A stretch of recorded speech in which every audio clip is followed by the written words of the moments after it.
तो जैसे कि आप ये कमेंट पढ़ सकते हैं, बायोमेट्रिक इनके हुए थे 12 नवंबर को और इनको आज यानी 3 फरवरी 2025 को फाल्ता जो है वो रिसीव हो गया। इसके अलावा और भी अभी तक अक्टूबर के और कुछ सितंबर के केसेस में भी फाल्ता रिसीव हो रहा है। अब होता ये है कि प्रोसेसिंग हर किसी की अलग अलग जगह पे होती है। आपका जो जुनता होता है उसके हिसाब से आपको आयमा असाइन होती है। कुछ आयमा फास्ट प्रोसेस कर रही हैं, कुछ लेट प्रोसेस कर रही हैं।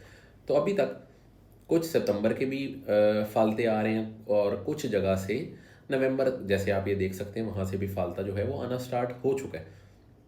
कहने का मकसद ये है कि जो टाइमिंग है इसकी अप एंड डाउन हो सकती है, ज़रूरी नहीं है कि एक फ़िक्स टाइम हो।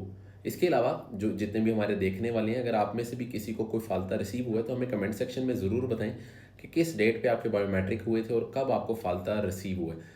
फाल्ता रिसीव होने के बाद आपके पास 10 दिन का टाइम होता है। 10 दिन के अंदर अंदर आपने वो फाल्ता सबमिट करना होता है। अगर आप 10 दिन के अंदर नहीं कर सकते तो आपने आइमा से रब्ता करके उनसे इस टाइम की एक्सटेंशन लेनी होती है। आप बाय मेल भी कर सकते हैं या आप जिस जगह पे आपके बायोमेट्रिक्स हुए थे वहाँ पे जाके भी आप उनसे ये बात कर सकते हैं। तो कोशिश करें कि फाल्ता आने के बाद गायब ना हो जाएं और आइमा से कम्युनिकेशन लाजमी करेंगे। अगर आप नहीं करेंगे तो 10 दिन के बाद आपकी फ़ाइल को कैंसिल भी किया जा सकता है। वीडियो को ज़्यादा से ज़्यादा शेयर करें। लेटेस्ट न्यूज़ और अपडेट्स के लिए पुर्तगाल इमिग्रेशन न्यूज़ को फॉलो करते रहें। भाई का कमेंट आया हुआ है कि इन्होंने रेजिडेंस परमिट रिन्यूअल की जो अपॉइंटमेंट है वो सीगा ऐप के थ्रू ली है, इसमें कोई प्रॉब्लम तो नहीं है। तो देखें, बहुत सारी कन्फ्यूजन हो जाती है। कुछ एजेंट्स जो हैं फेक में ऐसी अपॉइंटमेंट्स भी बेच देते हैं। होता ये है कि सीगा ऐप के ऊपर सिटीज़न कार्ड कारताऊ सिददाऊ जो कि पुर्तगीज़ सिटीजन्स यानी पुर्तगीज़ नेशनल्स के लिए होता है, उसकी रिक्वेस्ट और रिन्यूअल की अपॉइंटमेंट जो होती है वो अवेलेबल होती है। तो कुछ लोग उसको गलती से उठा लेते हैं और कुछ एजेंट्स जो हैं रेजिडेंस परमिट रिन्यूअल का कह के सिटीज़न कार्ड की रिन्यूअल की अपॉइंटमेंट जो है वो आगे बेच देते हैं और वो ये कहते हैं कि यही है। जब आप वहाँ पे जाते हैं तो वो कहते हैं ये तो आपके लिए वैलिड ही नहीं है, क्योंकि सीगा ऐप के ऊपर एक ऑप्शन आती है जिसमें लिखा होता है रेजिडेंस परमिट रिन्यूअल।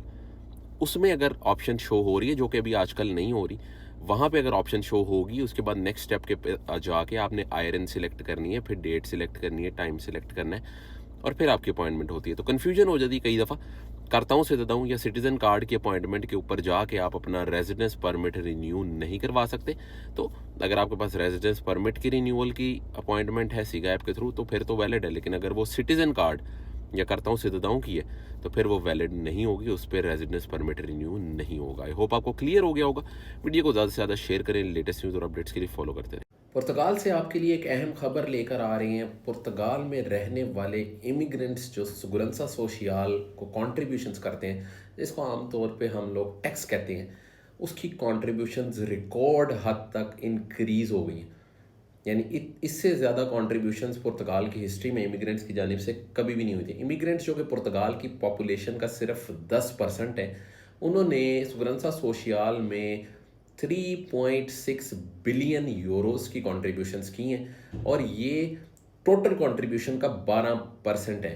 यानी इमिग्रेंट्स की तादाद कम होने के बावजूद भी इसकी तादाद जो कॉन्ट्रीब्यूशंस की है वो बहुत ही ज़्यादा है। अच्छा, जो नैरेटिव फैलाया जाता है कि इमिग्रेंट्स को बहुत ही ज़्यादा ग्रांट्स मिलते हैं और बहुत ही ज़्यादा वो पैसे लेते हैं सुगरंसा सोशियल से, तो जब स्टैट्स चेक किए गए तो इमिग्रेंट्स के जो पेमेंट की हुई थी वो थी 3.6 बिलियन की, और जो उनको रिसीव हुए हैं फंडों में या डिफरेंट बेनिफिट्स में वो सिर्फ और सिर्फ 687 मिलियन थे, जो कि उससे 5 गुना कम है। यानी कि सारा का सारा फ़ायदा गवर्नमेंट को हो गया। ये प्रॉफिट है इतना ज़्यादा, 687 यानी तकरीबन 3 बिलियन यूरोस, जो कि एक बहुत बड़ी रकम है, वो गवर्नमेंट को फ़ायदे में जा रही है। एनीवेज, कहने का मकसद ये था कि इमिग्रेंट्स की कंट्रीब्यूशन जो सबसे ज़्यादा बड़ी तादाद है 37%, वो है ब्राज़ीलियंस की। उसके बाद इंडियंस आते हैं, फिर नेपाल, काबू वर्दे, अंगोला, और इसके बाद बाकी जो कंट्रीज़ हैं वो आहिस्ता आहिस्ता उनकी रेशो जो है वो भी कम है। इस वीडियो को ज़्यादा से ज़्यादा शेयर करें उन लोगों के साथ जो पुर्तगाल में रहते हैं, उनके लिए एक अच्छी इन्फॉर्मेशन है। लेटेस्ट न्यूज़ और अपडेट्स के लिए पुर्तगाल इमिग्रेशन न्यूज़ को फॉलो करते हैं।